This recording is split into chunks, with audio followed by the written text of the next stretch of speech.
Hello Nidorinas and Nidorinos, I'm KingNido, and today it is the Olivine Raiders going up against the Melemele Rumbles. And as these two sides have a look at their opening hands, let's have a look at this tail of the tape, where for the Olivine Raiders, they're trying to get themselves on top of the leaderboard. They did take that minor championship last season and they want to do it again, whereas for the Melemele Rumbles, they're on the bottom of the leaderboard, but they have that champions experience and they need to put that on display here today. They've taken down the Raiders once before and they want to do it again. But with all that said, let us know in the comments below who you think is going to win this matchup. Will it be the metal decks? Will it be the fighting decks? Let's go! 3, 2, 1, go! And starting off this match, it is going to be the Rocksteady deck of the Melemele Rumbles. They are going to move the Mianfu into the active spot with the Rockruff on the bench. It is the Alolan Diglett from the Super Burst Impact deck going into their active spot, and we can already see they've got the two Alolan Dugtrios in hand, as it is the Guzma being pulled for the Rumbles, but they've got that Professor's Research. This does allow them to get those two extra cards out of their deck. There is the Mudbray, and there is the second one as well. They've also got the Leftovers and that big Malasada, but they end their turn, sending it over to the Raiders, who pull their own Professor's Research, and they've already got a Guzma in hand, plus the X-Speed. They do get out the Magina, and they get the Potion, so they've got a basic Pokemon. They can lay that out. They do not want an empty bench. You would hate to lose a matchup that way. We have seen that happen before, where if you do have an empty bench and you lose your active Pokemon, you lose the game, as it is that happened to Headbutt, doing that 40 damage to the Mianfu thanks to the head flip that it does require. If it is a Tails, it does do nothing.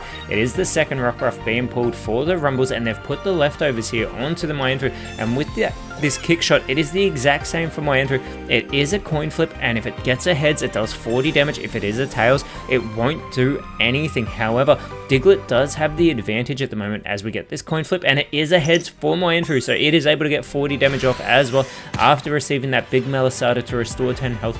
There is the Leftovers. It is still not out of discard range though from this Alolan Diglett, and they do have the Dugtrios in hand. It only requires one more energy for the Iron Head, and it is a coin flip move. For every heads, it does 70 damage, but as soon as it is a Tails, it stops. It can do 0, it can do 700. We don't know until that coin flip begins, as there is the potion onto the Alolan Dugtrio, and here they go. With these coin flips, they just need one heads, but they get the Tails straight away. Mianfu is safe for the time being, as it does come back over to the Rumbles, and they've pulled the Mudsdale. They've got the Mudbrays in hand, and they immediately get one of them onto the bench.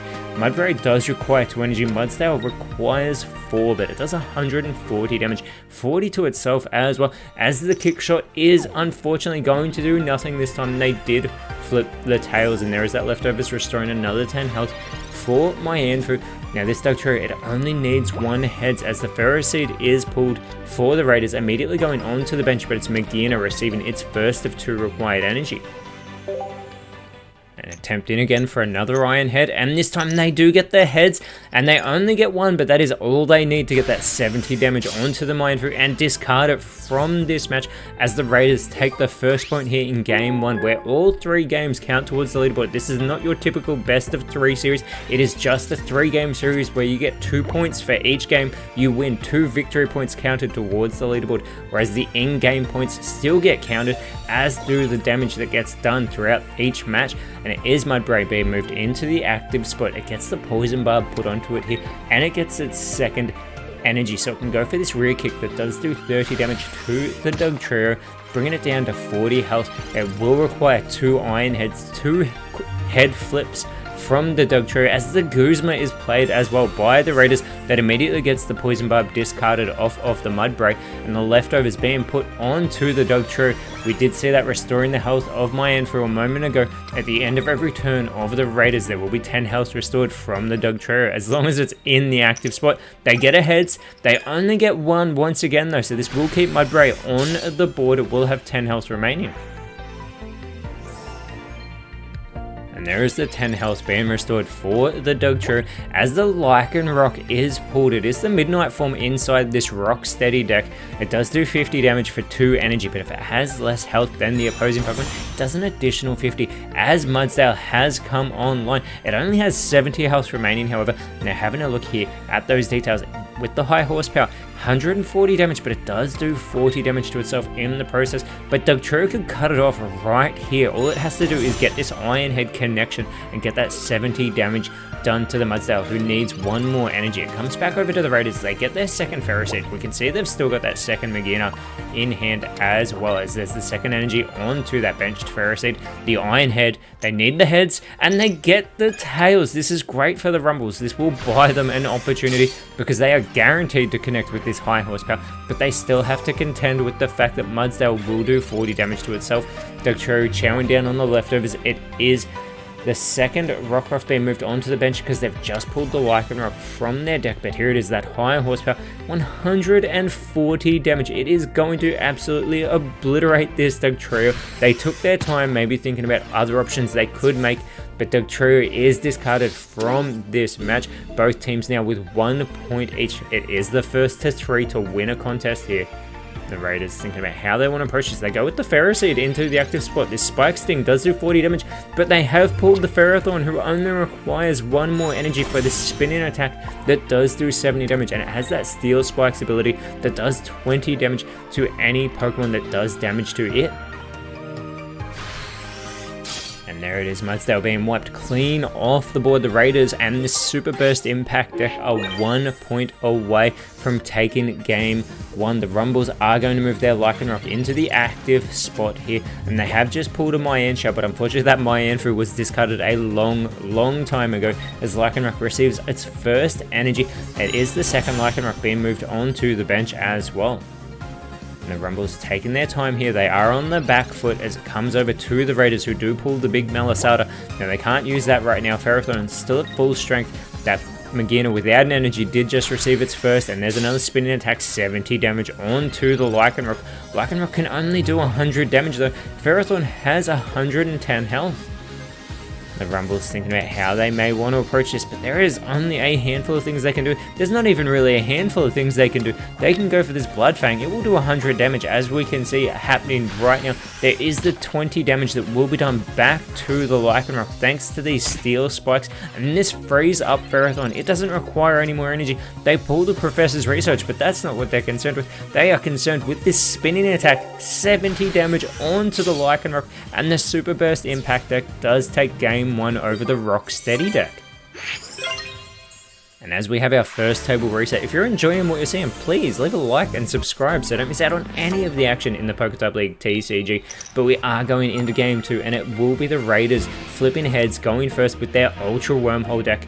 We can see the Stack Attacker in hand immediately going onto the bench. It's the Persimmon for the Rumbles from their Beach Bash deck, but both teams only had 1 basic Pokemon in hand, so their options were limited to that one choice. But it is the Duskmane Necrozma, being pulled for the Raiders. As with the Pokeball, they pull their second Necrozma, and they do have a Professor's Research. They are going to play that, quickly thinning out this deck here. They do get the second Stack Attacker, plus the Beast Wall that can only be played when the opposition hasn't taken any points here. It does reduce the damage of an Ultra Beast by the damage it takes, by 20. They've got the Poison Barb and the Guzma in hand as well, as they did move a Necrozma onto the bench. Guzma being pulled for the Rumbles as they play their own Professor's Research, getting the additional 2 cards. They get the Palisand, they get the second Persimmon, and that is fantastic because that Let's Throw does 40 damage, but if there's a Persimmon on the bench, it does an additional 40, so it can do 80 damage here. And Stack Attacker does have 110 health. First energy getting put onto Persimmon, but it does require 2, as the Lucamine is pulled for the Raiders.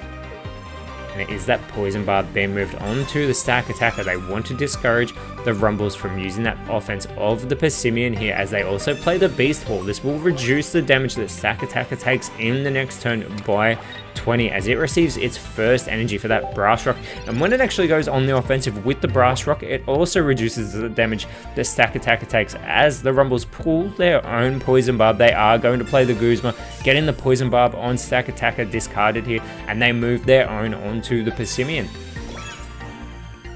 Those Poison Barbs and the Guzmas have been a big part of the meta here in Season A3 of the PokeType League TCG, as the Let's Throw onto Stack Attacker doing 60 damage due to that Beast Wall, reducing it by 20. The Melmetal being pulled, but it's the second Necrozma moved onto the bench for the Raiders.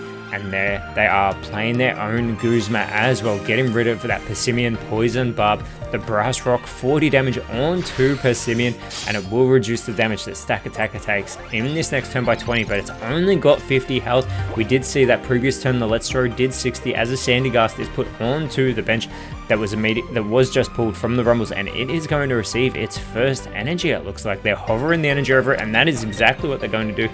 Palisand does require 4 energy though, as the Let's Throw another 80 damage onto the Stack Attacker that was reduced by 20 thanks to the Brass Rock, but it did not keep it in this match. It is discarded. The Rumbles will take the first point with their Beach Bash deck, as it is that Duskmane Necrozma moved into the active spot. There's still one on the bench, but they've got the Lusamine in hand. There were just 2 energies discarded from that Stack Attacker due to it being discarded itself, and they immediately get moved to the Necrozma thanks to Lusamine, who as well as getting its own energy, and with that black metal it does 100 damage to the Persimmon, having to discard one of those energy in the process here. But Necrozma starting to build some momentum for the Raiders Ultra Wormhole deck. It is Persimmon moved into the active spot. As the Rumbles have just pulled the Repel, they can switch the basic Pokemon on the side of the Raiders here if they choose to play that. They are looking at getting the Palisand online again. It still requires 3 more energy. They haven't played the energy from this turn yet. They've got an X speed in hand. They've also got the Acerola and the Medicham. That Acerola can move 40 damage from Palisand onto the opposing Pokemon. The Repel is going to be played as well, so the 2 Necrozmas have been switched around. This active Necrozma has no energy on it, so it can't go on the offensive just yet. There is the X speed in play as the Beast Eye is pulled when attached to an Ultra Beast. This Pokemon tool allows them to do an additional 10 damage for every point that they have taken. Necrozma does receive its first energy, but again, it can't go on the offensive. It still requires 2 more. This allows the Rumbles to pull their Sandygast, the second one here, but it has bought them an extra turn, an extra opportunity to get an energy onto Palisand, who only requires 1 more energy. Does come back over to the Raiders, who pull their Meltan. As we said, they've got a Melmetal in hand as well, and it is that 3rd energy on to the Necrozma on the bench, who does receive its Beast Eye as well, so it can do 110 damage because they've taken a point. They're going to play the X speed, it looks like, retreating that Necrozma. It does have a 2 energy retreat cost, but the X speed brings it down by 1, so they discard the energy on the active Necrozma, moving this 3 energy Beast type Necrozma into the active spot, and 110 damage from this black metal. It does have to discard another energy, but keeping in mind Palisand has 130 health. It moves into the active spot, and the Sand Tomb does 90 damage, but it also prevents the opposing active Pokemon from being able to retreat. And they do put the leftovers onto the Palisand again. It is still at full strength here. The Rumbles taking their time. They are 1 point behind. They get 90 damage onto the Necrozma. The Raiders only need 1 more point to take game 2, ensuring that they will take this overall series. And they do get an energy back onto this Duskmane Necrozma in the active spot, so they can get 100 damage onto Palisand, plus the extra 20 thanks to that Beast type, bringing Palisand down to only 10 health remaining. The Rumbles, they do pull the Meta type. They have got that Medicham on the bench, and they've got this Acerola. As we said, it can move that 40 damage. And this is a brilliant play, because this is actually going to wipe that active Necrozma off the board. Palisand has just had 40 health restored in the process, and the next point here will take game 2. They cannot move. They can move, but they shouldn't move the Meltan into the active spot, because it would be wiped clean off the board by the Palisand. But the Necrozma has 110 health. It can't outlast a hit in time, because it has that 110 that's going to be brought down to 20 thanks to the 90 damage from the Sand Tomb, but it needs to get 3 energy onto it to take this Palisand off the board. The Rumbles are bringing it back. The Repel being pulled by the Raiders. They cannot use that now. And it is the Melmetal being moved onto the bench. A first energy onto the Necrozma. And that is it. There's nothing else the Raiders can do. The Rumbles, with this Palisand and the Acerola pairing, that Sand Tomb, 90 damage, and Necrozma is discarded, as this Beach Bash deck will take game 2 over the Raiders. And And we now have our final table reset to determine who will take the overall series and who will take 4 victory points. Both teams have got 2 so far, and it is going to be the Raiders going first with their laser focus deck. We can see the Klefki, the Aron, the Togedemaru, and the more wild basic Pokemon galore. The Klefki in the active spot, Togedemaru on the bench. There's also the leftovers. The Rumbles are playing with their Rock Face Rumble deck, moving the Solrock into the active spot. They've also got a Solrock that they can move onto the bench. And they've got the Girder, the Conkeldurr, and the Poison Barb in hand. But game 3, this is our decider, and it is the Raiders going first. And they have pulled the Professor's Research. This allows them to draw an additional 2 cards, as we've seen many times, the second Togedemaru and the Sophocles, who does allow Togedemaru to do an additional 30 damage. And that is the Bristling Spikes Togedemaru. We've seen it, very powerful this season. It does allow it to do 30 recoil damage to opposing Pokemon. As the Lily is pulled for the Rumbles, they get the Poison Barb onto the Solrock, plus a first of 2 required energy for that Solar Beam, 60 damage. It is the rare candy being pulled for the Raiders, and they do immediately move the Aron onto the bench in case they do draw an Aggron. And Klefki only requires 1 energy. With this unlock, it allows it to draw an extra card for the Raiders. They also get the leftovers onto the Klefki. This could be an error by the Raiders here, because it will offset the damage of the poisoning, but it will only do it that one time because it only happens at the end of the turn of the Raiders. So there is that poisoning taking effect, but even still, the leftovers takes effect first. So Klefki only has 60 health remaining. It is the Girder being pulled for the Rumbles, moved onto the bench, and the Solar Beam immediately 60 damage onto the Klefki, who is discarded. The Rumbles with their Rock Face Rumble deck have quickly taken the first point over the Laser Focus deck. Is the Aron moved into the active spot for the Raiders as they pull their second Aron as well. They've got the 2 rare candies, but still no Aggron in sight just yet. They are going to get an energy onto the Togedemaru, who does require 2 for those Bristling Spikes, and they are going to end their turn. Now we know that Aron can outlast a hit here from Solrock as the Lycanroc midday form is pulled for the Rumbles. Girder coming online, getting its first of 2 required energy. Conkeldurr does require 3 as another Solar Beam from Solrock, 60 damage. Aron has 10 health remaining. The Raiders pulling the Lairon. They could evolve the Aron in the active spot if they so choose. I'm not sure it will have enough health left though, and it only has 40 health remaining, so no, it does not look like it will, and this could be great for the Rumbles here. The Raiders having a look through their hand. There isn't much else they can do once they've got that energy onto the bench to Aron. It is a second Girder being pulled for the Rumbles, and Conkeldurr is online as well. We've seen that Guts ability come in clutch for the Rumbles very early on in this season as another Solar Beam and Lairon is moved off of the board. The Rumbles are 1 point away from taking game 3, and they haven't even dropped a point yet to this laser focus deck. It is the Togedemaru moved into the active spot. The Bristling Spikes can do 30. Sophocles is in hand, and they've just pulled the big Melisada. And there is that second energy onto the Togedemaru. They move the second Togedemaru onto the bench as well. And Sophocles, here we go. That supporter boosting the damage that Togedemaru can do. So it's going to double to 60 here. Solrock has 20 health remaining, and Togedemaru is left with that poison status condition, but those Bristling Spikes have been set up. If it takes damage from Solrock, it will do 30 damage back to it here. And it is Rockruff being pulled for the Rumbles. They get a third energy onto the Conkeldurr, and they're going to retreat the Solrock onto the bench. Conkeldurr with this Mega Punch, 80 damage. It will take the 30 damage back from Togedemaru, but the Rumbles and this Rock Face Rumble deck will take game 3, and they will not drop a single point to this laser focus deck. The Rumbles have taken down the Raiders for the 2nd season in a row, and this will jump them all the way up to 7th place, as next run they are going up against the reigning champions, the Cinnabar Blazers, whereas for the Raiders, they are on top of the leaderboard, but they will be going up against the 2nd place Pastoria Hydros. But until then, Nidorinos, thank you so much for watching. Let us know in the comments below what cards you pulled today, and if you enjoyed what you saw, please leave a like, share, subscribe, but more importantly, always remember, send thanks, and I'll see you when you see me.